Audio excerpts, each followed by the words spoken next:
Let's start with the tutorial, and I remind you that if you want to be always updated on new technology products, to leave a nice like and subscribe to the channel.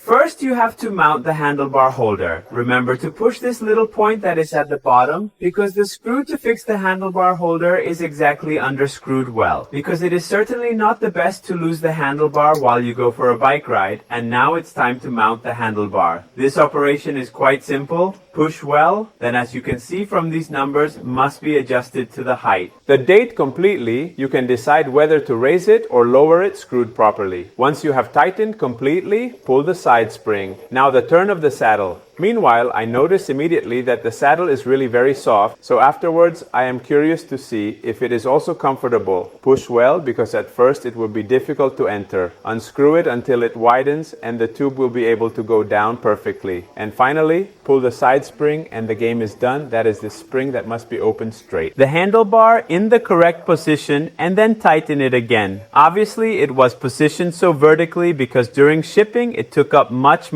less space. We mounted and finished the front LED with a reflector underneath, so even if you discharge the battery in front, you will have protection. Now let's finish the fender. Going to stop on these two side screws. First you have to unscrew them always with the kit that was given to you. Pull here too very well until you get to the end. The bike begins to take shape. We have almost completed the assembly. We remain the front wheel and the pedals for the front wheel. I recommend you be careful because the direction in which it is sunk is fundamental. Because the front disc brake must be exactly mounted in the area of the brake. So do not make a mistake, because if you mount it on the other side, you will have to remount it. The wheel has been hooked, now we just have to fix it. With this pin, we make it pass into the cavity, push it out to the other side, stop it with the other side screw, and now it's time to mount the reflectors. It's a little tricky to put them together, but now I'll show you how it's done. First you have to place them at the bottom of the wheel. Pass this guide inside the reflector. You will completely fix it with the hook directly on the radius of the wheel, and once you have stopped it, you will just screw the screw. As for the pedals, please pay attention to the two red stickers R right, L left, so you will have to live in the pedal holder where there is the corresponding symbol. We only need the bell. Here it is also very simple. You will just thread the screw tight for good.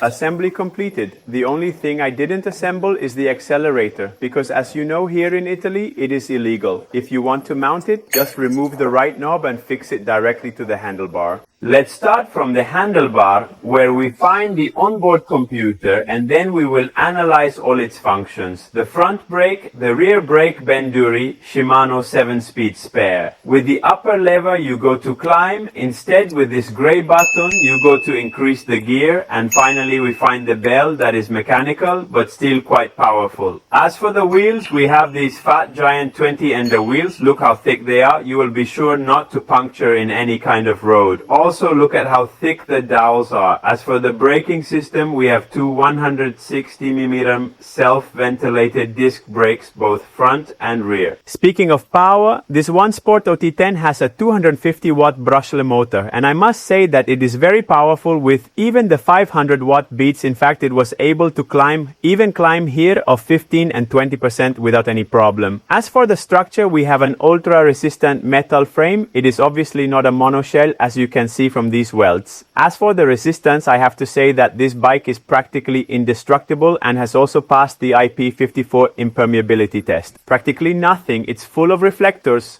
one rear and the other in the front wheel. There are two reflectors also in the pedals, and of course the two main LED lights, one at the front and the other at the back, that are really very powerful, and among other things are connected directly to the battery, so you will not have any bang or break to have to recharge them. Because in other bikes I tested, the rear LED was not connected to the battery, and therefore you had to disconnect it periodically to have to recharge it. Going to analyze the gearbox, as I said, we have a Shimano gearbox.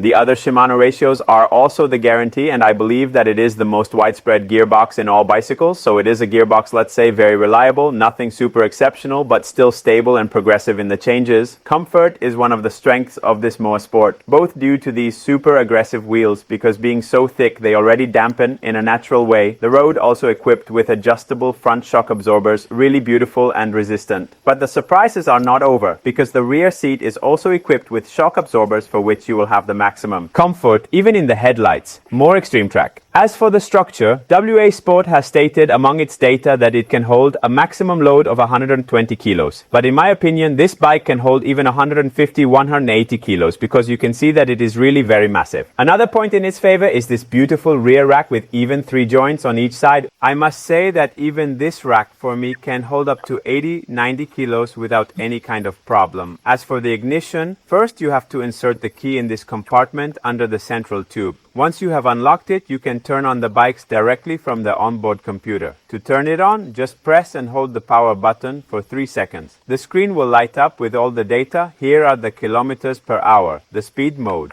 Once switched on, pressing the off button for less than a second will give you access to other mileage data. The single lap, from how many minutes you are using the bike, and the total kilometers to activate the driving modes is very simple. You will just crush the more you will go in mode 1 that goes at a speed up to 15 km/h, mode 2 that go at speed up to 20 km/h, and mode 3 that is full throttle to go at a speed up to 25 km/h. To turn on the front and rear lights, simply press the plus button for 3 seconds and both the front and rear lights will turn on at the same time. To charge it is very simple. Just pull off this protective rubber and insert the power supply connector. But if you do not have the garage, do not worry, because you can also directly extract the battery and charge it comfortably at home. Simply unlock it with your keys, pull up this handle and pull it out to bring it directly to your home. The stated charging time is between 4 and 5 hours for a full charge. Another very interesting mode, if you happen to use this bike also for shopping, is the mode I find. It will be activated by holding down the minus button for 3 seconds, and once activated, the rear wheel turns automatically at 6 km/h. Despite the massive wheels, it does not have too high a weight. In fact, it is less than 30 kilos, and in addition, it is also completely foldable. Simply release this side hook and the handlebar, and bike length will go from 167 centimeter to less than 1 millimeters when fully folded. Look at the end result. It almost looks like another bike, and this makes it perfectly practical. If you happen to use the bicycle,